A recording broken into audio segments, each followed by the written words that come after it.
আসসালামু আলাইকুম। আমরা যখনই ঢাকা ভার্সিটি ইউনিট বা ভার্সিটি ইউনিট নিয়ে কথা বলি, গাইডলাইন ভিডিও বানাই, তখন দুইটা পয়েন্ট আমরা খুব ভালো করে মেনশন করি অলওয়েজ সবগুলো পরীক্ষায়।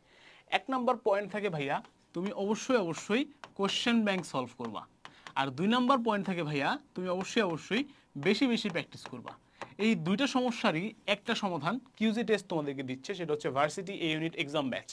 কারণ এই এক্সাম ব্যাচের এক্সাম কোশ্চেনগুলো তৈরি করা হয়েছে প্রিভিয়াস ইয়ারের কোশ্চেন অ্যানালাইসিস করে। তো একই সাথে তোমার কোশ্চেন ব্যাংকটাও আসলে এখানে প্র্যাকটিস করা হয়ে যাবে, এবং তার সাথে সাথে প্রচুর পরিমাণে প্র্যাকটিস করা প্রয়োজন, প্রচুর পরিমাণে প্রবলেম সলভ করা প্রয়োজন উইথাউট ক্যালকুলেটর। সেই জিনিসটাও তোমাকে দিচ্ছে ভার্সিটি ইউনিট এক্সাম ব্যাচ। তোমাদের কিউজি টেস্টে এই ভার্সিটি ইউনিট এক্সাম ব্যাচে আছে 170 সেট প্রশ্ন, যেই প্রশ্নগুলো সেট করা হয়েছে chapter wise, paper wise, subject wise এবং অ্যাজ আ হোল, অর্থাৎ অল ইন ওয়ান একটা প্রিপারেশন একটা প্ল্যাটফর্মে তুমি যদি নিতে চাও প্রশ্ন প্র্যাকটিসের জন্য এবং মডেল টেস্ট দেওয়ার জন্য, সেটা হচ্ছে কিউজি টেস্ট। সো এখন এই ডেসক্রিপশন কিংবা কমেন্ট বক্সে গিয়ে লিঙ্কে ক্লিক করে কিন্তু ভর্তি হয়ে যেতে পারো আমাদের এই ভার্সিটি ইউনিট এক্সাম ব্যাচে। So all the best to all of you, এবং এক্সাম ব্যাচের এক্সামগুলোতে কেমন মার্কস পাচ্ছ সেটাও কিন্তু আমাকে তোমরা জানাতে পারো। সবাইকে অনেক অনেক শুভকামনা। আসসালামু আলাইকুম, আল্লাহ হাফেজ।